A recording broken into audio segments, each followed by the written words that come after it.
Dobar dan I dobrodošli na debatu koju organizuje Media Center.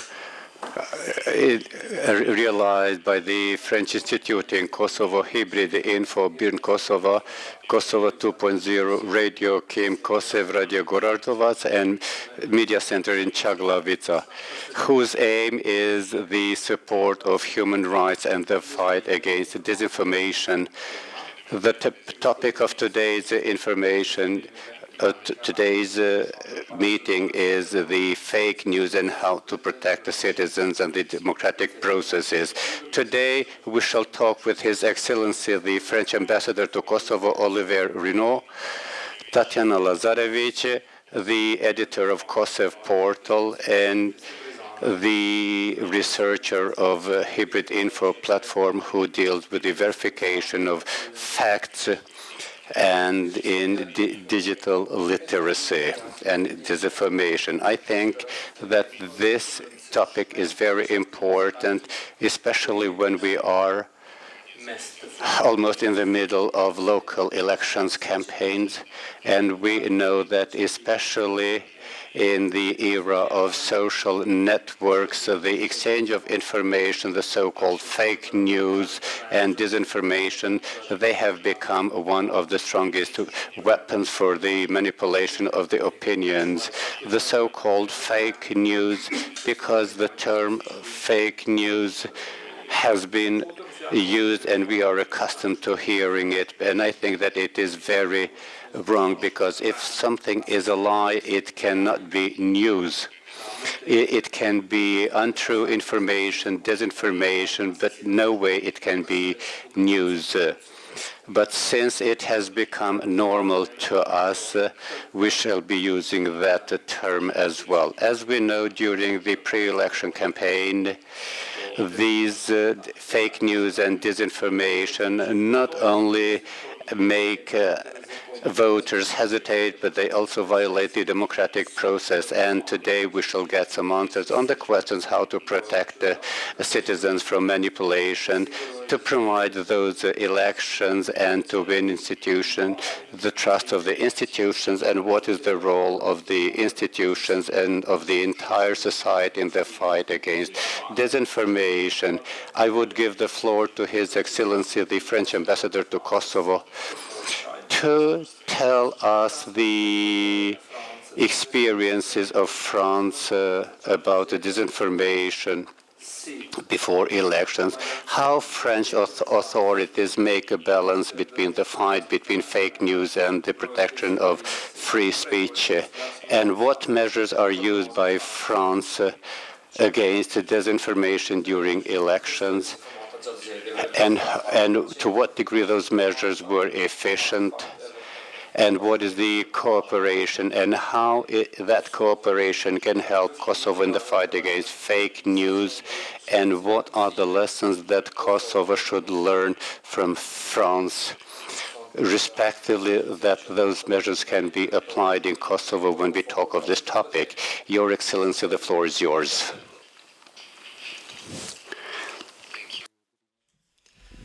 Thank you, Budimir. Thank you, Tatiana, and thank you also to you.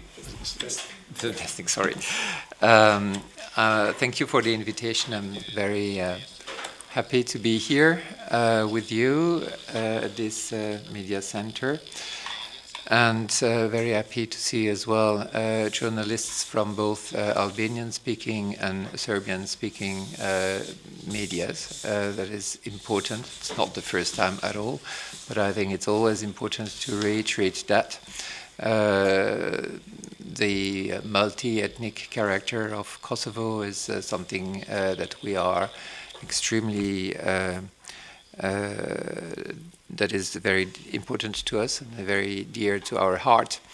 And I think it is important to be kept at institutional level, but also at your level, precisely because you journalists have a very important societal role. And it's very nice to see you working together for this program. So I think the topic that has been chosen for this meeting today is extremely important, extremely timely. Unfortunately, we've seen in the recent years a rise of disinformation as part of a brutalization of international relations and an increase in informational warfare. So that disinformation is not some lunatics posting what they want. It's not teenagers creating some disturbances just for the sake of it. No, it's an organized. It is organized campaigns, well-funded campaigns, and it is part of an evolution where, unfortunately, force is more prevailing over international law, and confrontation is prevailing over cooperation. I'll come back on this information, but I just want to tell that this is not something that we just have to accept and regret. We can confront, we can counter this evolution, and the recognition of a Palestinian state by France, together with many countries yesterday, is a concrete manner to try and reinsert dialogue, diplomacy, cooperation without naivety instead of brutal war. I'll stop here. Maybe there will be questions afterwards on the recognition by France of the Palestinian state of Palestine as a state. But I think it is important to have that in mind as a concrete example. Law can prevail over force, cooperation can prevail over confrontation. Now, let me come back to this informational warfare, actually, because disinformation and the spread of lies, and thank you for recalling that fake news are just lies, is part of hybrid conflicts. And just like drones are targeting civilians, Russian drones are targeting civilians in Ukraine right now, or the Israeli forces using a force that is not in line with international law, then disinformation is targeting civilians. I was mentioning Russia because it is not the only actor, but it is certainly probably the most important actor in disinformation.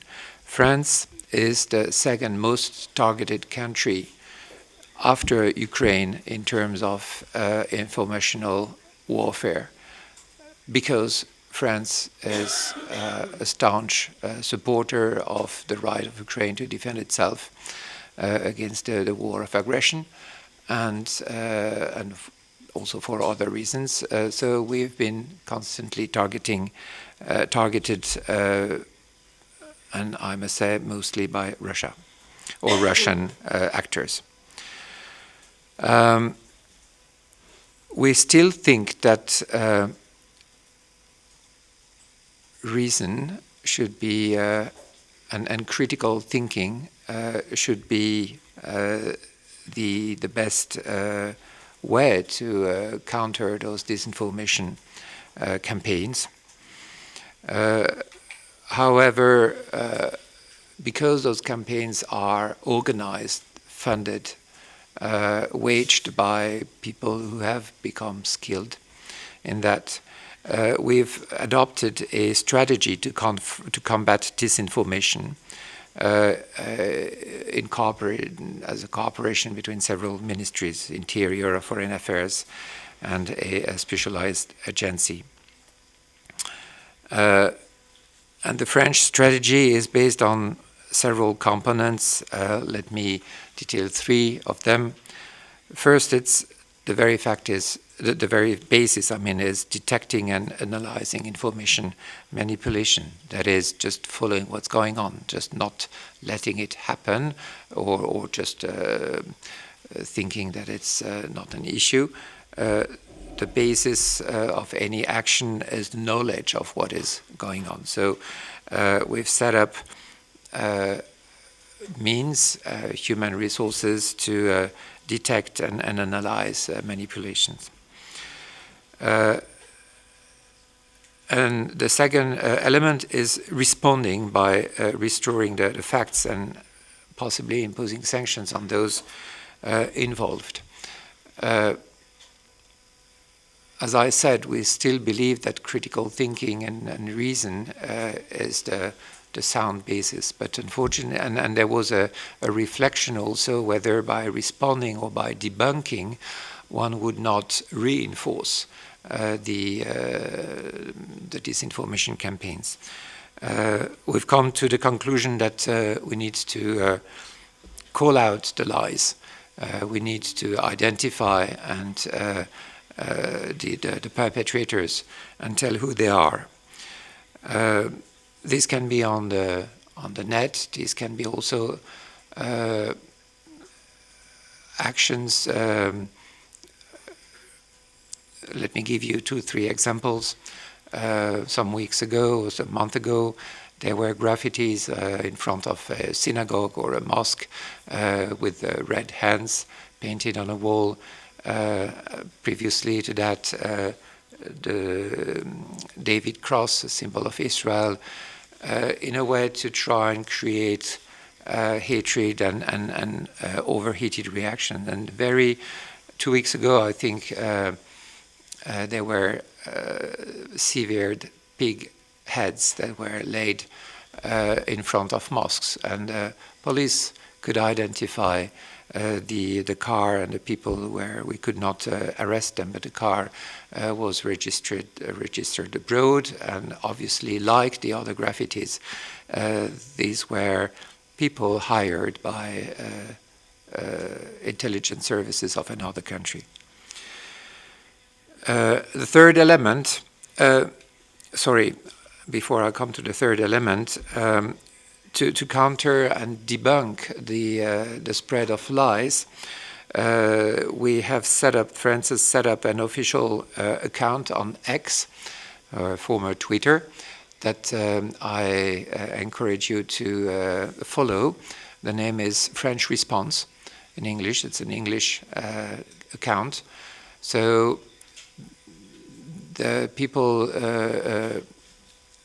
working on this account select the most blatant, or some of the most blatant lies, and just debunk them. For instance, there was one on the propaganda that recognizing Palestine would be a victory for Hamas, and would have led to the failure of negotiation. And it's easy to prove just by facts the contrary, that negotiations failed before that. And the account is there to just restore the truth and expose the lies. So as journalists, I invite you to follow this account, French Response, again, and not just journalists, by the way. This lie that I've mentioned was not coming, or this fake news was not coming from Russia. There are other spheres, supporters of MAGA and others who use that. So the account, French Response, is debunking all kinds of wrong news or lies. I remember one coming from Russia, obviously, where there was a pseudo map of deployment of French troops in Ukraine, where we have no French troops, and it was full of mistakes, including linguistic mistakes that are usually made by Russian speakers. So it was easy and fun to debunk. The third element is strengthening the resilience of societies and citizens. So as a and in order to reach that, we also think it is necessary to regulate the social networks to counter fake news. We are in favor of promoting the regulation of digital platforms, which is the main battleground of this informational warfare. And unfortunately, self-regulation of social media has not proven effective. Online platforms bear an immense responsibility for the production and amplification of fake news. So we've been very much supportive of at the European level of the Digital Service Act, DSA, that was adopted during the French presidency and came into force, the French presidency of the EU, and came into force in February 24. And there are forces outside of Europe who would like to discredit this DSA or to hamper its implementation, and I think it is really important to keep that. And it is not only perfectly compatible with free speech, but it is actually a defense for free speech. Finally, a last word on what we're doing here in Kosovo, and I'll finish with that. We work not just in France to preserve the integrity of information, so we have some projects here in Kosovo. Let me share or name two of them. One is an effort, a project called Shared Horizon for the whole of the Western Balkan, and the news truck that we had with Ibrit.info is part of that, so I will not dwell upon that. You will do that more ably. And the second is a project that we are developing with some of you for independent journalism and having Serbian-speaking and Albanian-speaking journalists working together, learning the language of each other, and because, and I will finish with that again, the journalists have a societal responsibility in keeping the multi-ethnic character of Kosovo. Thank you very much. Thank you, Ambassador. Now we shall listen to Tatjana Lazarevic, the editor of Kosovo Portal.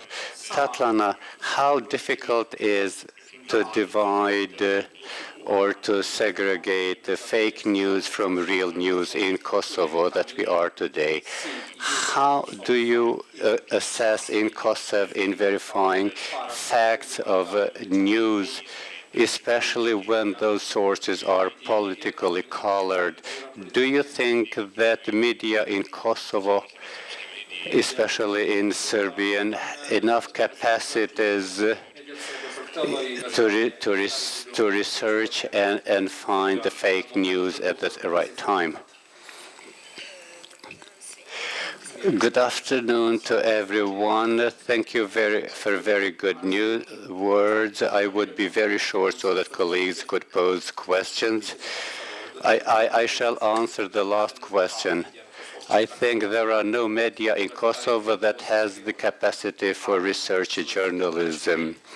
Without wanting to underestimate a good research news, this exists. Systematically,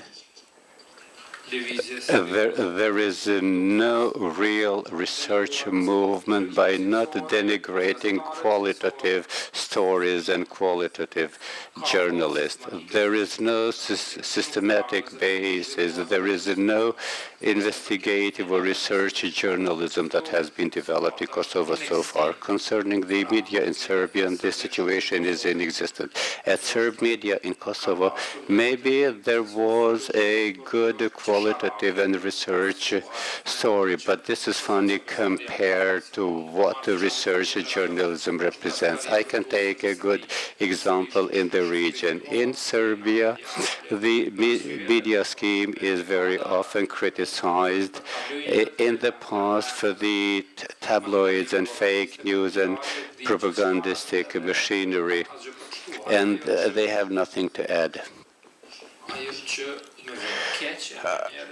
Sometimes I feel sorry because after so many stories, after so many failed stories of journalists, we leave aside the excellency which is the research journalism in Serbia, which is the most advanced one in the Balkans. When we look at the research journalism in Kosovo, it does not exist in Serb media. There is only one division, media that are under the control of the state, or some other group, underground group, a powerful group. And I would say that quite a live scheme of small medias who are financially dependent on international grants. But I can talk about my medium and the colleague that I work with, Serb media, which are independent in the editorial aspect. On the other hand, the Serb media are called guerrillas journalism, and we are shaken. And they also apply professional standards. We live thanks to miracles, let us be frank. One of the key problems that Serb media cope in Kosovo are known reasons. Let us not speak about the financial problems and the lack of staff. I can say on my personal behalf, motivation is a problem. I would say that is one of the key problems, and I will concentrate at Serb media in Kosovo, but I think that the word is about a global trend, that journalism is a dying profession.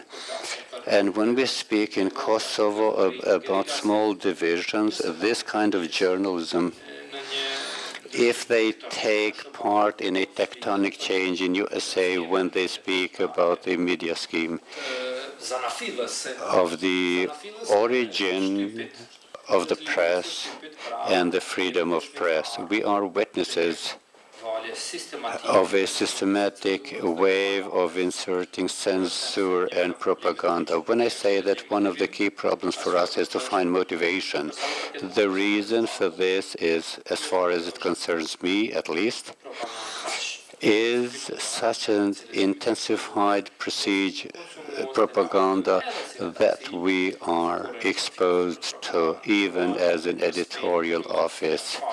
I won't speak about disinformation or fake news. These are all under the umbrella of propaganda and censure. So it is difficult for a good journalist or who still considers that he is to report objectively and really, he should find the motivation. Why do I say it is difficult to find motivation? Because one of the main features of the propaganda is intensivity. The propaganda doesn't happen occasionally or ad hoc. So the definition of the propaganda is when it starts, it's intensive, it's present everywhere, it bombs everywhere, and if you do not have a powerful media that can cope with this, you cannot find this propaganda. In the end, the propaganda shall be developed in our world. But it also touches the free media. When I mentioned USA, things that happened that were not foreseen almost 10 years ago. In Serbia, something happens that was not imaginable about 4 years ago. I speak about the demolition of the last cluster of free media. I speak of United Media Group, which are not under the control of the state. When we speak of Kosovo Serb media, what chances do they have to find propaganda and fake news? If we speak about about free news or individuals. Some editorial offices depend. So you can have 1, 2, or 3 persons. So it's very difficult to fight propaganda as censure.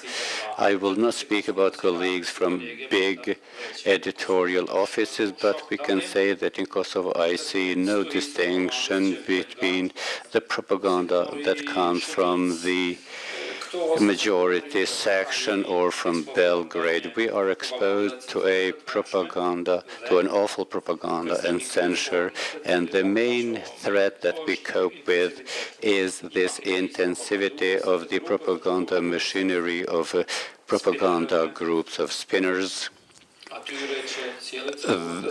those that bring the censure, and on the other side, journalists are tired and editorial offices are being weakened, and digital era is bringing something new. As journalists, we are sometimes tired and lost. Many editorial offices have not learned how to treat new trends of digital journalism.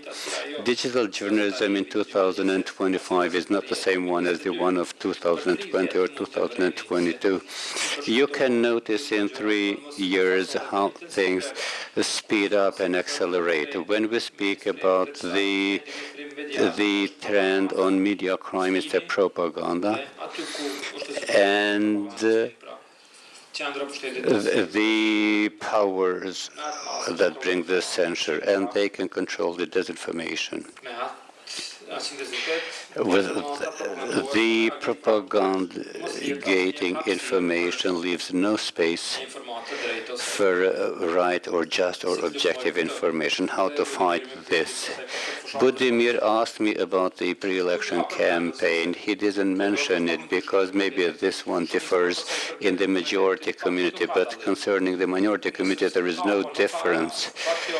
If there is or there isn't any campaign, it cannot be seen, but those who are running in elections, they lack the basic media knowledge, media literacy. They do not understand what communication with audience means and what should be the approach to watch media and how to respect the audience. I have nothing to say about this.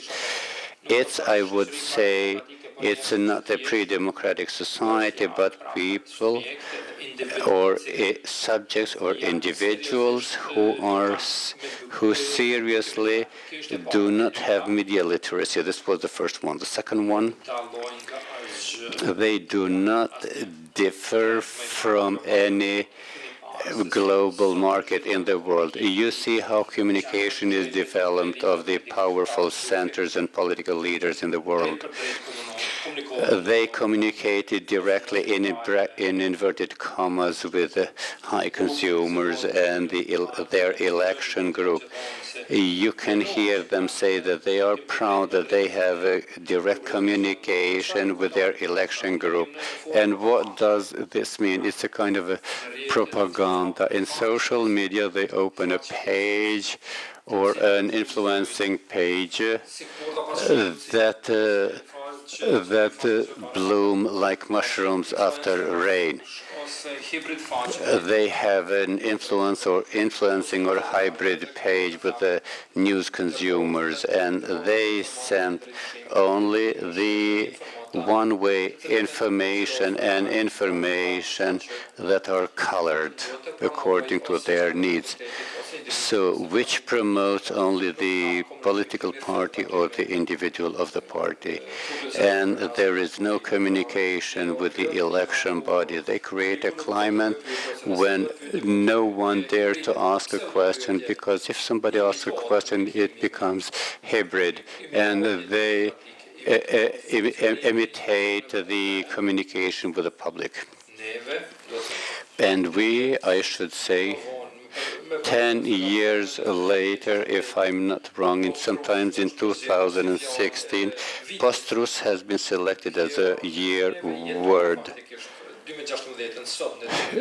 Today we live in 2025 when the lie is the mainstream, where the institution is the mainstream, where the truth is unwanted as such in the public area, and the lie is camouflaged as the truth, and we all know that they lie each other.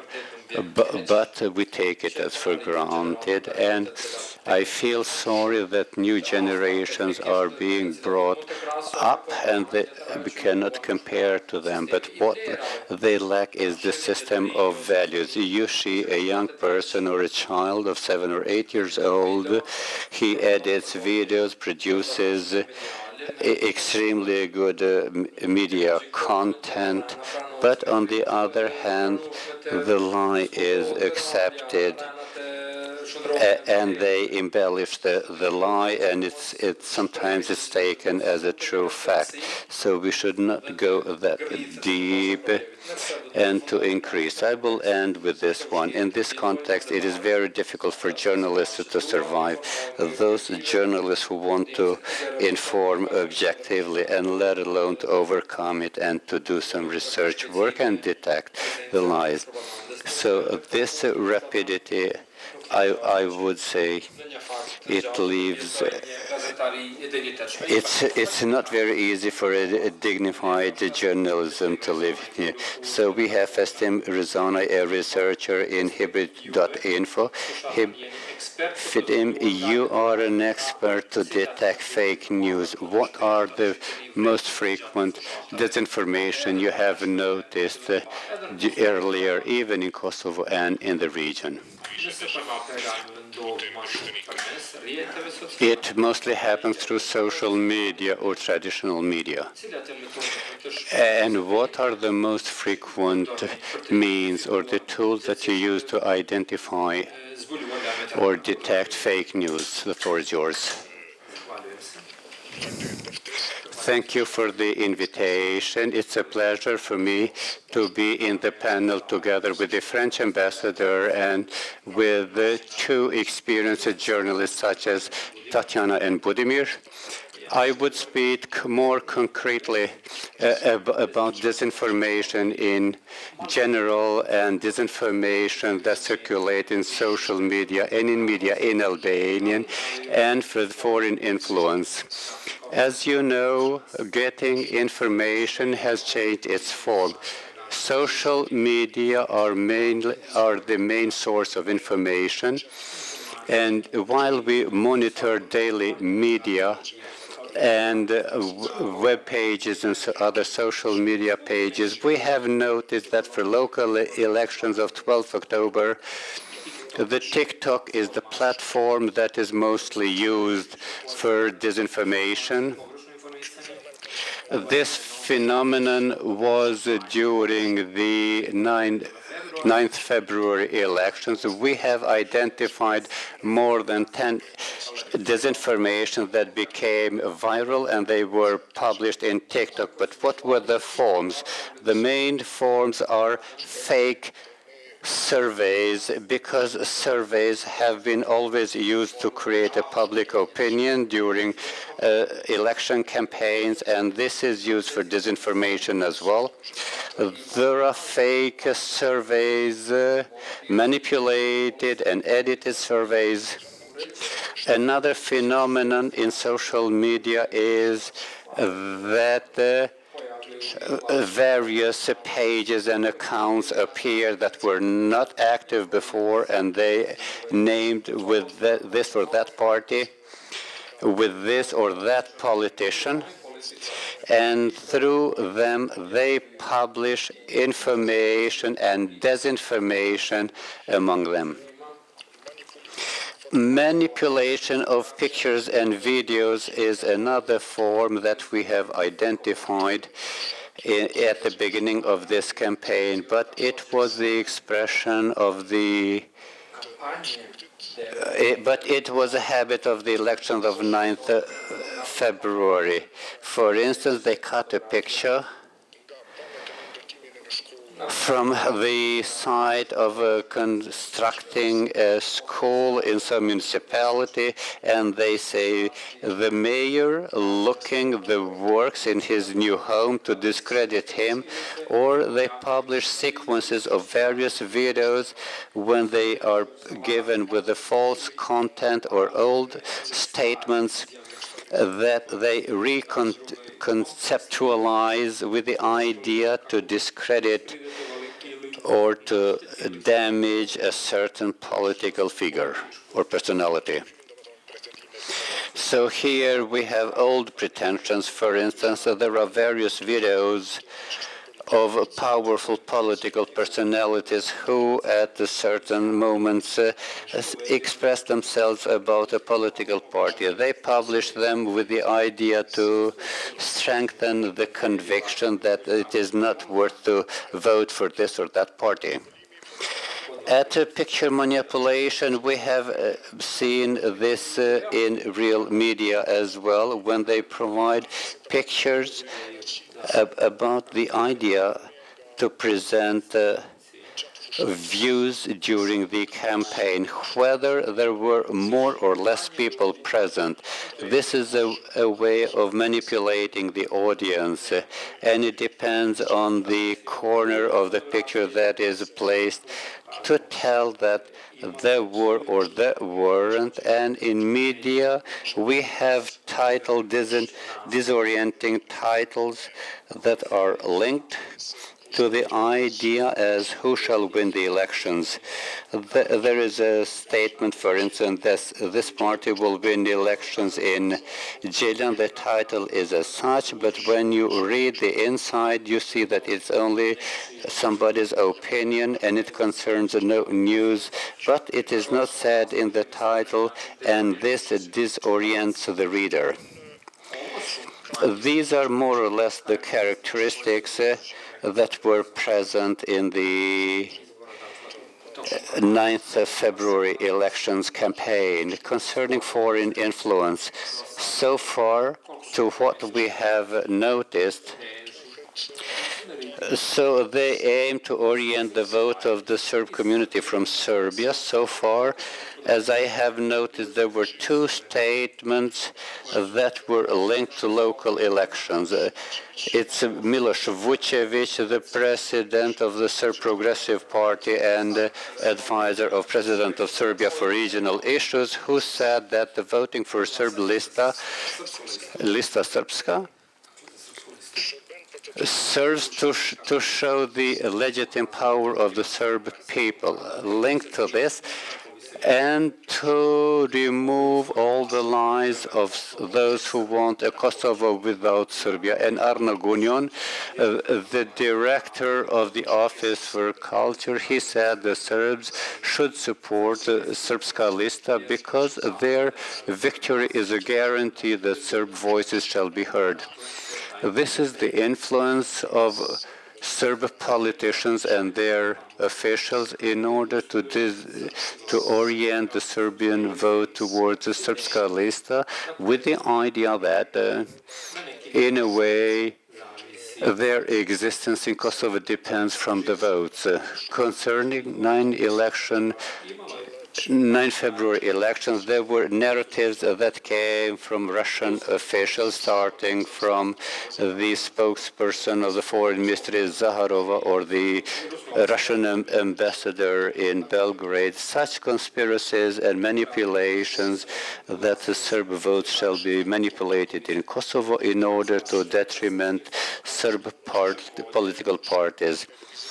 And we also noticed the Vedvendosje party movement as a threat for the Serb community, for Serb history, and they appealed to publicly vote Srpska Lista, as I said, by linking it with the narratives that Serb community will exist only if Srpska Lista is voted. We identify them based on the daily work that we do, starting from media, different portals, and accounts in other media, social media.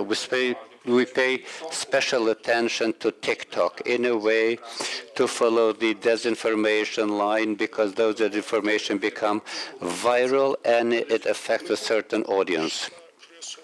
The main advice in this issue is that information that you get and the journalists were referred to social media to verify whether they are true. But the audience in general should be informed from credible media, and those that are published in social media should be taken with reserves, because if they are not disinformation, they can be propaganda or spin, as Tatiana said. Thank you, Festim. Since we have some 20 minutes more, I shall give the floor to you if you have any questions. Does anyone have any question, or shall I continue? Tanya, I would just ask, a couple of moments ago, the ambassador said that critical thinking and understanding is the best way in the fight against disinformation and propaganda. About what you spoke, to what degree is that critical thinking present at your public, at Kosovo, and to what degree media can help citizens about critical thinking? And we shall finish. To be frank, I don't know exactly. Let me not be brutal. We have a lot of media. If it were a closed media, I would use harsher words. There is no critical thinking, and it is interesting what Buddha mentioned, critical thinking.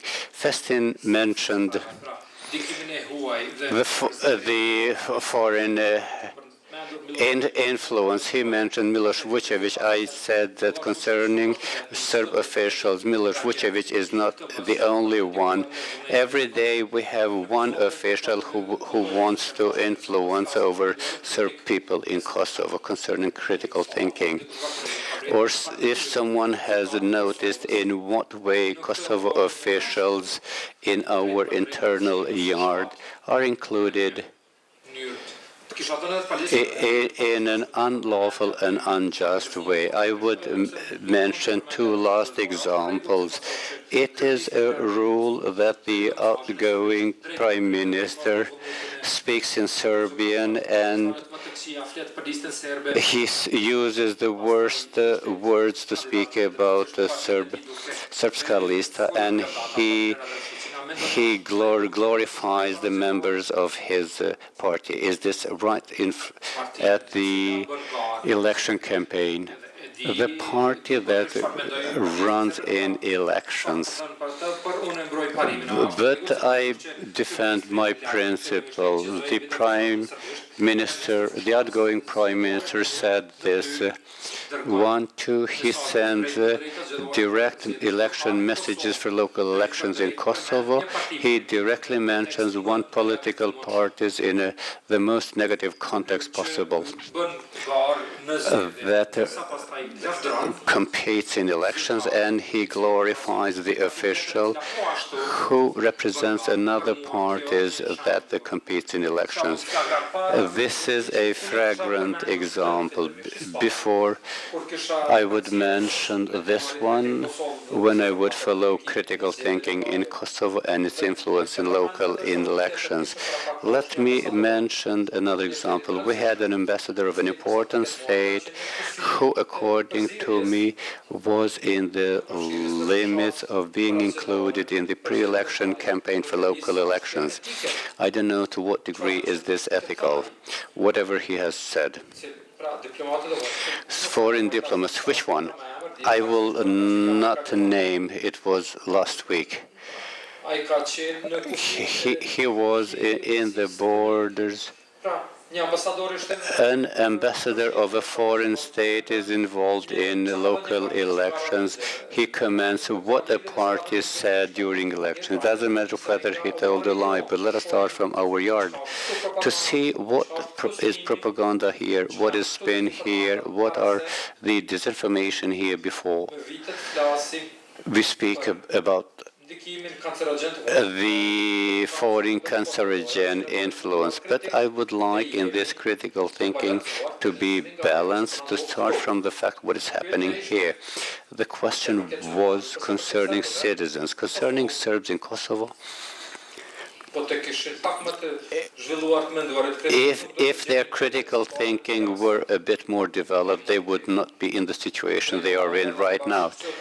And I can also speak about the majority community. If they had a more developed critical thinking, they would not be in the trouble that Kosovo is now, and we would be more developed by not underestimating the parties and individuals. But we cannot speak about Kosovo as a developed democratic country, as we cannot speak about Serbs as a people with a powerful democratic strength.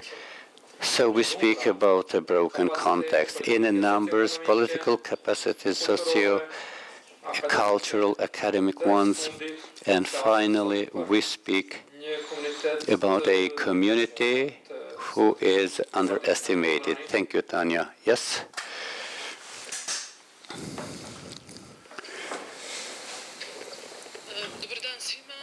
Hello to everyone. I am Zorica Ogučić from Radio Kim. I have a question for the ambassador, and it is linked about the declaration or statement about the inclusion of a Serbian health and schooling Kosovo system. Last week, we had more statements of officials, be it local or international ones, on this topic. They spoke about the need to integrate education and health in Kosovo system. We heard the statement of the president of the Srpska Lista in the protest last week in Mitrovica. He said that Serbian education and health is not part of any agreement, be it the Brussels agreement or Ohrid agreement. After that, we had the statement of the German ambassador, Rode, the outgoing ambassador. I am interested to know to what degree those information hesitate the Serbian society in Kosovo, and do you think that the Serb community, which is very worried about such integration, should be given full information? What is your stand about this question?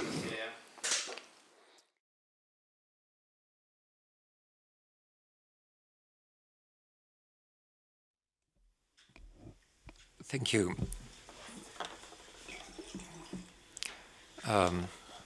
Not directly related to disinformation, but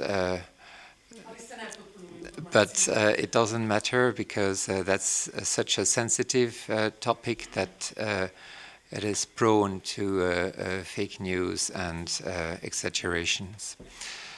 Let me go back to basics. France has recognized the independence of Kosovo in 2008 for all the reasons that I think everybody knows. And part of that was the multi-ethnic character of Kosovo. And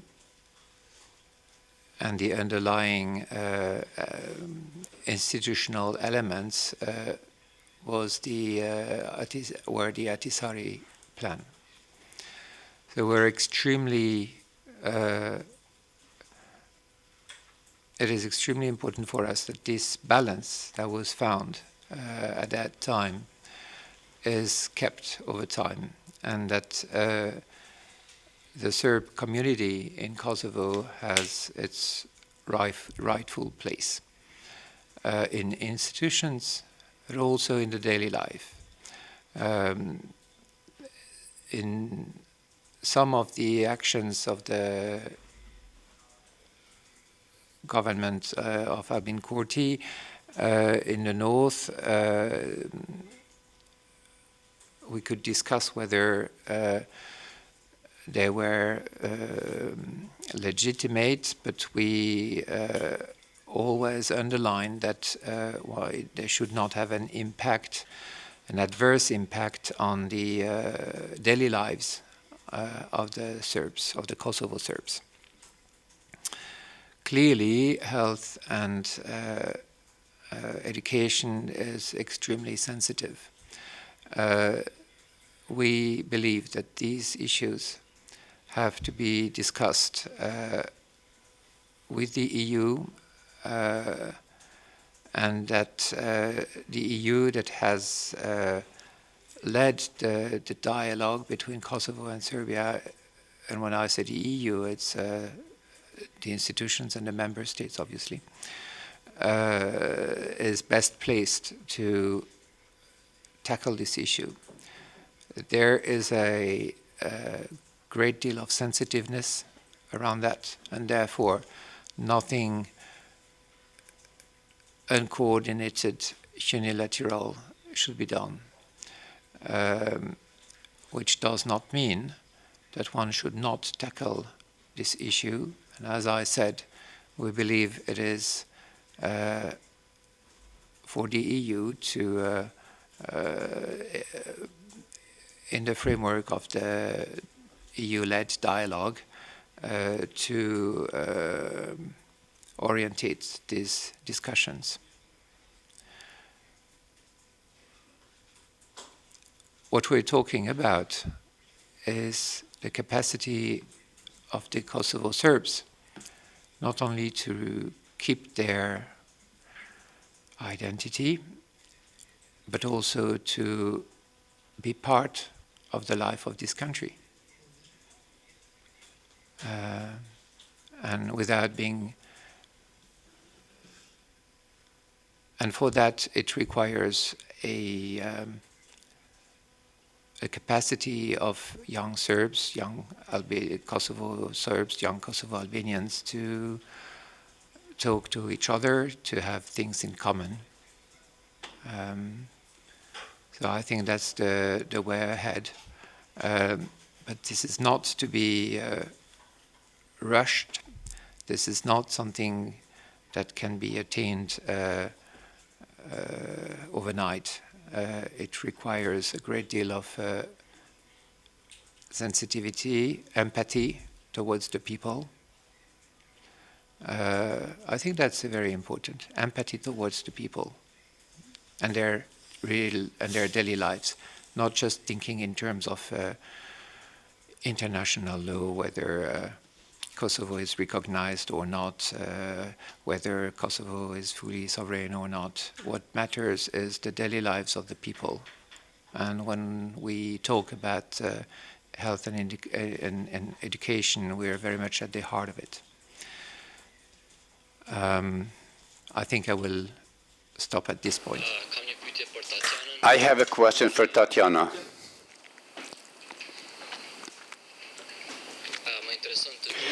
I am interested to know to what degree Serbs are interested, especially for the local candidates in large cities like Pristina, Prizren, Jakova. Do they have an interest to see what those politicians represent and their political views? If I understood well, to what degree are Serbs interested about the politics of the major community? Yes, this is something that I criticize. The situation in our community is something that I praise. We can see it in our portals. When we started work in 2014, one of the main activities was the Kosovo Press. We have Kosovo Press today, where we translate originally the text. I knew when we started with this, and I assessed that we can cope with the criticism because I assessed that the community is enough healthy to pose to the majority community. This is something our colleagues, and I would say that media in Serbia, especially media that transmit us on daily basis, they get information, news from Albanian community, and in general, we are in Kosovo. The political narrative is in Kosovo, It is important what happens in Pristina, in the assembly, in cities, in important cities for the Serbs on daily basis. Most of our news concerns to the political life of the majority community, and people read this, and this is linked to our friends. What do they think about Serbs is something else, but they read in trust news and follow the translations of the original.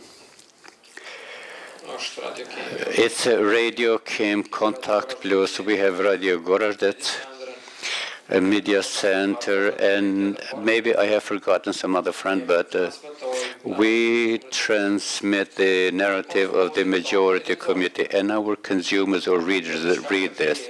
This is something good. And it is good that the opposition has built kind of a balance for reporting from Belgrade, which is a primary, mainstream, and in Kosovo Serbs it's disappointment. People still think about political life, and when they think of it, they are informed through media in Serbia, be it RTS or Informer, who bloomed in Serbia, and it is voiced by Kosovo Serbs. In my house, I have a problem. They are all under my influence. My mother watches Informer, although she knows that the truth is on the other side. When I said, what degree is it intensive, for instance, this shows it in the best way. If you are exposed to this propaganda, you cannot but watch it.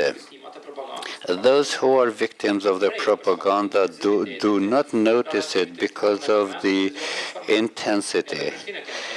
In Pristina you have the same one, but it is good that Kosovo Serbs feel the bitterness of the Belgrade politics, be it in the north or in the south. The situation has changed a lot concerning Serbs. They feel the bitterness of this policy, although Albanians think differently. Because being linked to the life they live, they know where the truth is, and they understand that it is not normal to follow everything that happens in Serbia, and not to know what happens a kilometer on the other side of the bridge, and they know what happens 40 kilometers inside Serbia. This is what the Serb majority or Albanian majority community lacks. This self-reflection. They lack this self-reflection. So the Albanian community is large, and it gets fun, and they look through negative lenses, the Serbs, whether they are Serbs in Serbia or Serbia is something negative. And everything that they learn, read, or hear about Serbs is through the negative lens. And the small community in very small numbers follows very carefully and is very well informed as to what happens in the Kosovo Assembly and in Serbian Assembly as well. Zorica, please, we have only 6 or 7 minutes more.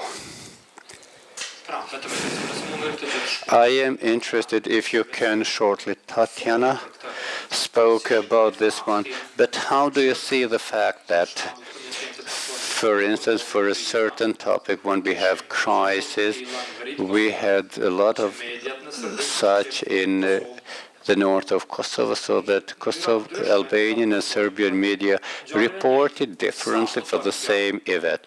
To what degree does this disorient the audience?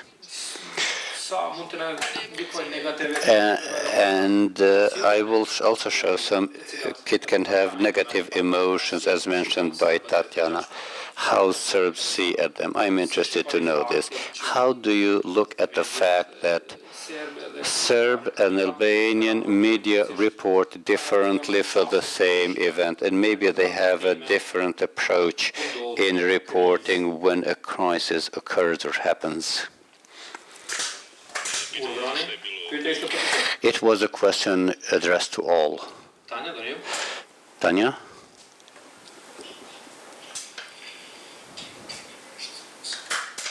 Problem je posebno u vreme kriza na severu. So the Albanians follow Albanian media who do not know Serbian, and it's something to gather information. What journalists do, they get official information mainly from Kosovo police, and they present them in their portals, information portals. The other side, Serb journalists speak to citizens and they give another perspective as well.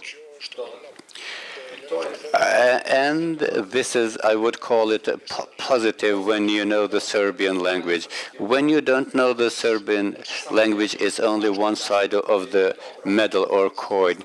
It would be good to have a journalist from Albanian media who would be able to speak in Serbian and to discuss together with Serb journalists in Kosovo in order to present not only at the crisis times but even at the good times their activities, be they cultural, sports or political activities, and other social and economic problems, to present them as news for Albanian citizens, for Serbians, Goran, Roma, Turkish, Egyptians, and everyone the same. Thank you.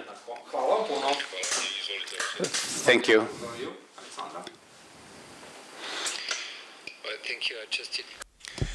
Well, thank you. It underlines the necessity, indeed, of Albanian-speaking and Serbian-speaking journalists to have more interaction, and that's exactly the point of this project that the French embassy, together with the Institut Français in Kosovo and with independent media, is running to create. Well, usually I would say create bridges, but the word bridge has become slightly overused recently. So to create relations between the journalists. But it's not just the journalists. It's about people being able to understand. So we're back to the issue of education, of learning the language of the others. And to be pragmatic, yes, of course, people can talk in English. And I must say I'm really impressed by the good command of English by most people here in Kosovo, especially in the Albanian community, I must say, but not only. And that's a possibility. But if you really want to understand deeply the other community, which is a part of your own country, then it's better if you have a direct access to the language. It doesn't need to be perfect, but actually it needs to be there.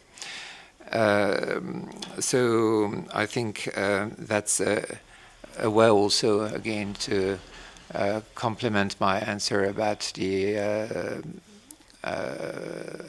parallel structures in education. There is a need to educate the young to the very fact that there are Kosovo Serbs and that there are Kosovo Albanian and that there is a country that is Kosovo, even though some people don't like it. Yes, I'll stop here. Concerning language, there was no reply to the question with the exception of the ambassador. The language barriers is one of the main problems concerning me.